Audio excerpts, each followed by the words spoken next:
É isso aí. Seguinte, a gente tem muita coisa pra falar de Grêmio. Hoje temos o Gui Natividade aqui, que é o nosso membro gauchão também, pra conversar, pra opinar, pra dar a visão dele sobre essa situação toda do Grêmio. Mas a gente já vai de largada, então, falar do assunto principal. Não dá pra fugir do assunto principal. Fabiola, por favor, o que aconteceu hoje, Grêmio e Douglas Costa? Vou primeiro informar, tá? Ontem à noite o Grêmio chegou a um acordo de rescisão de contrato com o empresário do jogador Douglas Costa. Ele foi avisado ainda durante a noite e se retirou da concentração de pré-temporada do Grêmio, né? Pra quem não sabe, o elenco do Grêmio desde a semana passada está concentrado no Hotel Deville. O Grêmio rescindiu o contrato com o Douglas Costa e conseguiu economizar mais de 30 milhões, professor. Eu explico por quê. O Grêmio fez uma rescisão de contrato que vai de 7 a 8 milhões em 48 vezes, com 1 ano de carência, ou seja, só a partir da próxima temporada o contrato de rescisão vai estar sendo pago pela direção do Grêmio. Ou seja, economizou mais de 30 milhões nessa brincadeira. Meu Deus do céu, que situação, hein? Que situação. Tu esperava que fosse ter esse término dessa forma, Fabiola? Sim. Por Esperava? Esperava, e até quando no dia que o Douglas Costa publica a nota dele no Instagram, quem tava aqui no papo ouviu eu falando. Eu falei, tá muito estranha essa nota. Não é normal ele pedir desculpa, sentar o pau na direção e dizer que fica apesar de qualquer coisa. E eu realmente já tava esperando, até porque dias após, o nosso dirigente, inclusive, fala em rede nacional que a nota do Douglas Costa talvez tenha sido equivocada porque ainda tinham conversas em andamento, né? Então ele estava falando que ele ficava, mas na verdade a situação ela estava totalmente aberta ainda para a direção gremista e por isso que acabou pegando a direção de surpresa, professor.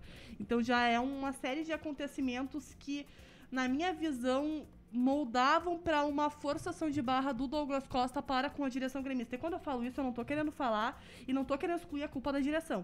Porque é como eu falei hoje na live pros membros, eu acho que tem culpa por todos os lados. Sim. Só que é fato uma coisa. A primeira proposta da direção do Grêmio era reduzir o salário do Douglas Costa. E eles só chegaram numa rescisão de contrato porque o Douglas Costa não aceitou reduzir o salário dele. Logo, a nota que ele fala em que ele fica independente de qualquer coisa não é verídica, sabe? Segundo ponto que eu quero ressaltar aqui. Eu acho que a direção do Grêmio deveria abrir uma coletiva de imprensa, ou nem precisa ser coletiva de imprensa, onde a gente faz as perguntas, mas pelo menos abrir um espaço para explicar o que aconteceu durante a negociação e os principais motivos. Não foi só financeiro, a gente sabe que havia um desgaste entre as partes, o Douglas Costa deixou isso muito explícito na nota dele, então eu acho que cabe sim a direção do Grêmio. Segundo fato, o Douglas Costa fala na nota dele que tem erros da direção e que em um segundo momento ele vai explicar enfim, ele fala que é papo para segundo momento. Eu acho que chegou esse segundo momento. Ele tá saindo do clube, não adianta ele querer falar daqui 2-3 anos. Eu acho que é o momento dele falar. Perfeito.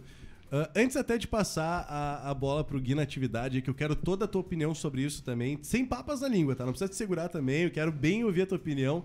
A única questão pra mim que eu falei até hoje mais cedo na live que a gente fez exclusiva pros membros, né? É que essa situação com o Douglas Costa, pra mim, ela simboliza uma coisa muito pesada. Ela é hoje, o dia de hoje, pra mim, acho que pros gremistas, ela representa um pouco de luto, assim. E por que eu tô sendo pesado nessa minha compreensão? Não é por sentir falta do Douglas Costa. Porque eu fiquei muito feliz quando o Douglas Costa veio, mas eu vi um Douglas Costa em 2021 muito pouco efetivo, né? Um Douglas Costa que fez 3 gols, 2 assistências em 28 jogos. Então é um cara que poderia ter feito muito mais. Aí a gente pode conversar sobre... mas fazia tempo que ele não tinha tanta sequência de jogos. O Douglas Costa nunca foi um artilheiro. O Douglas Costa estava se adaptando. Esse ano ia ser o ano que ele ia explodir no Grêmio, que ele ia ajudar um monte. A gente pode acreditar nisso tudo, a gente pode conversar sobre isso, tá? Não tem problema nenhum. Só que eu, enquanto gremista, tinha muita pressa. O Douglas Costa não conseguiu me ajudar no ano passado. Inclusive, a gente foi rebaixado, né? Nada pode ser pior para um time do tamanho do Grêmio do que ser rebaixado.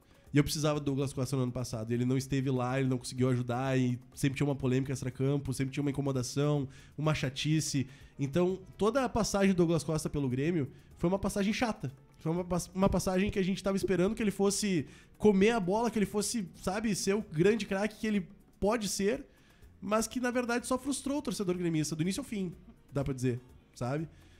Se esperava demais, não tivemos esse retorno, e agora temos essa cisão então com o Douglas Costa, em que o Grêmio ainda vai ter que pagar bastante, a gente já sabia disso, e tudo fica comprometido. E por que daí eu comecei essa minha microtese falando sobre o quanto esse dia tem que ser um dia de luto assim pra nós? Porque o romântico que há em mim em relação ao futebol, ele fica muito abalado quando uma coisa como essa acontece. Porque quando o Douglas Costa vem, eu comprei muito o discurso do gremista. Eu comprei muito o discurso do estou abrindo mão de coisas porque eu amo o meu Grêmio, porque eu estou vindo, porque eu vou vir no meu auge, porque eu quero estar na Copa do Mundo de 2022 e quero dar título pro Grêmio. Eu comprei isso. Eu vi um cara que foi formado no Grêmio, que jogou pouco aqui, que foi pra fora, fez nome e que quis voltar. Que teve vontade de voltar. E essa volta dele foi uma bagunça. Essa volta dele foi uma frustração. E o romântico que existe dentro de mim, o apaixonado por futebol, ficou muito abalado com isso, sabe? Ficou muito triste com isso. Aí a gente pode olhar pro outro lado e pensar, Jeromel e Kahneman ficaram até aqui, apesar de tudo, estão aqui até agora, no esforço. Cara, Jeromel e Kahneman são ídolos. Pra mim, talvez a maior dupla de zaga da história do Grêmio. Só que, mesmo fazendo esse balanço e olhando positivamente pra um Jeromel e pra um Kahneman, pra esse exemplo, mas olhando, por exemplo, do Douglas Costa, um cara formado aqui, e que acontece tudo que aconteceu, não tem como eu não ficar triste. Não tem como eu não ficar chateado com isso tudo, sabe? Então, eu, particularmente, fiquei extremamente abalado com essa situação toda. Oi? Fiquei extremamente abalado com essa situação toda, mas se resolveu, e agora, vida que segue. Bola pra frente. Vamos ver o Grêmio se erguer agora. Com ou sem Douglas Costa, o Grêmio é muito maior, o Grêmio tem que fazer um ano exemplar agora.